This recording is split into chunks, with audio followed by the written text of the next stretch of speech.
अभी इतने लोग सुन रहे हैं। अरे ये बहुत जरूरी है। इसी से पूरे विश्व में शंकर भगवान दूध पिए थे, यही बहुत गणेश भगवान, इसी से यही जरूरी है। मीडिया जरूरी है, नहीं मीडिया नहीं रहेगा तो आपकी बात जाएगी कहाँ?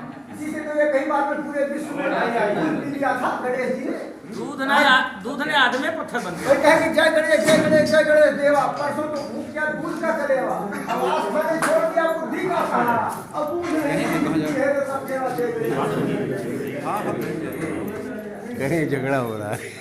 एहसानुल हक मलिक, सम्मान न्यूज़ से हमारे सहयोगी शिवनारायण कुशवाहा जी आज यहाँ संविधान के बारे में एक संगोष्ठी हुई है। उसमें तमाम लायर्स, तमाम बुद्धिजीवी ने भाग लिया है। हमारे साथ हैं, आप अपना नाम बताइए और पूरा परिचय दीजिए। Doctor Sukhbir, assistant professor Agra college Agra. और आज मैं यहाँ पर आमंत्रित किया गया था गोष्ठी के बारे में, संविधान और भ्रष्टाचार को लेकर काफ़ी बातें हुई है। मुख्य जो बात है जो मैं महसूस करता हूँ कि हमें संविधान के एक एक शब्द को अर्थ देते हुए समझना चाहिए। किसी की कही हुई बात पर विश्वास करके सत्य नहीं मान लेना चाहिए, क्योंकि आज के समय में बहुत सारी जनता है, बहुत सारे लोग हैं जो तरह तरह के भाषण दे रहे हैं और पता नहीं क्या क्या संविधान के बारे में बोल रहे हैं। हमें पहचानना होगा कि वास्तव में हमारे जिन अधिकारों की बात जनता में है वो है कि नहीं है। उस सच्चाई को पहचानना होगा, एक एक आर्टिकल को लेना होगा। जो आर्टिकल मूल अधिकारों के रूप में दिए गए हैं उन्हें हमें पहचानना होगा कि उसमें मूल अधिकार के गुण है कि नहीं है। केवल किसी ने कह दिया कि ये हमारे मूल अधिकार हैं, कह देने से मूल अधिकार नहीं हो जाता, उसमें मूल अधिकार के गुण होना चाहिए। जैसे अगर हम कह रहे हैं कि ये मिठाई है तो उसमें मिठास होनी चाहिए, तभी मिठाई होगी, अन्यथा वो मिठाई नहीं होगी। इसीलिए हर मौलिक अधिकार को परख कर देख लीजिए कि ये मौलिक अधिकार के गुण इसमें है कि नहीं है, तभी आप कहिए कि ये मौलिक अधिकार है, अन्यथा ये आपके साथ बहुत बड़ा धोखा है और धोखे में जी रहे हैं। केवल बाबा साहब को नाम जोड़ करके संविधान से कि उन्हीं का संविधान है, एक एक शब्द उन्हीं ने लिखा है और विश्वास कर लेना, ये किसी के भी हित में नहीं है। और जो हमारी जिम्मेदारी है वो जिम्मेदारी हम दूसरे पर थोपना चाहते हैं, ये सबसे बड़ी गलती हम कर रहे हैं। जो काम हमारा दिया है संविधान ने वो हमें करना है, और जो सरकार को दिया है वो सरकार को करना है, और जो नहीं करता है उसका उपबंध हमें संविधान में करवाना है कि ना करने पर आपको क्या दंड मिलेगा, ये चीज़ हमें लानी है। अगर हम कह रहे हैं कि हमें समानता का अधिकार है तो समानता का अधिकार हमारा होना चाहिए संविधान में, और अगर नहीं है तो उसके लिए व्यवस्था करनी चाहिए। ऐसे ही हर अधिकार को हमें देखना होगा, एक एक अनुच्छेद को देखना होगा कि किस अनुच्छेद में क्या कहा गया है। बहुत सारी बातें हैं। पहले जानो फिर मानो, ये आपका कहना है। हर चीज़ का डीप में जाके थोड़ा स्टडी करके फिर आप उसको मानिए। हमारे साथ हैं दिनेश कुमार जी, आप भी एडवोकेट हैं, दिल्ली से आए हैं।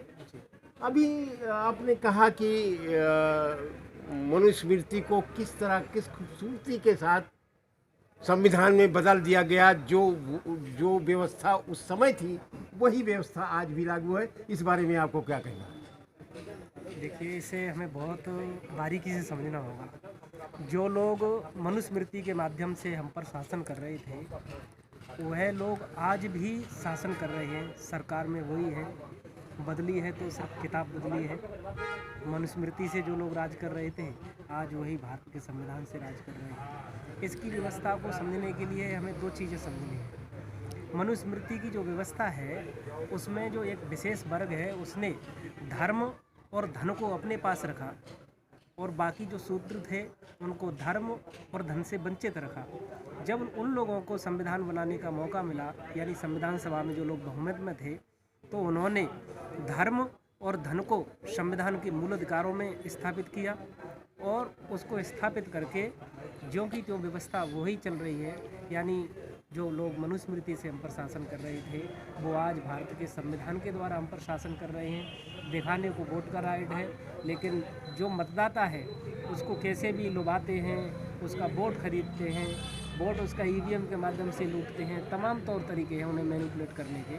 तो उनका संविधान तो नाम मात्र की चीज़ है। संविधान तो एक शासन करने का दस्तावेज है। जो मनुस्मृति से हम पर शासन चल रहा था, कर रहे थे जो लोग, वो ही आज इस संविधान से शासन कर रहे हैं।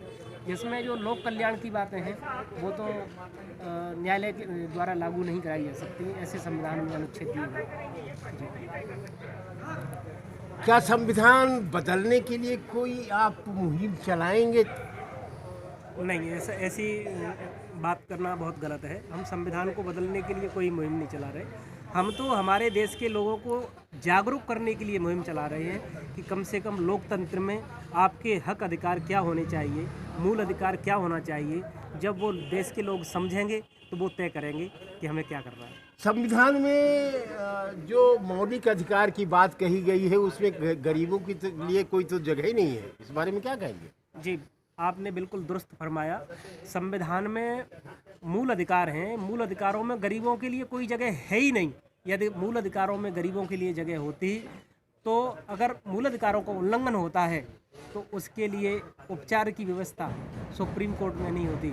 यानी मूल अधिकार का उल्लंघन हो तो गरीब सुप्रीम कोर्ट नहीं जा सकता। अमीर तो सुप्रीम कोर्ट का दरवाज़ा तुरंत खटखटाता है, उसके लिए सुप्रीम कोर्ट छुट्टी के दिन भी बैठता है। लेकिन गरीब जिसके मूल अधिकारों का हनन आए दिन होता रहे, कुछ भी होता रहे, सुप्रीम कोर्ट वो धन के अभाव में नहीं जा सकता, अच्छा वकील हायर नहीं कर सकता। इसलिए मैं तो ये समझता हूँ कि संविधान में मूल अधिकारों के नाम पर गरीबों के साथ धोखा किया गया है। आप बता रहे हैं कि संविधान में गरीबों के साथ एक धोखा किया गया है।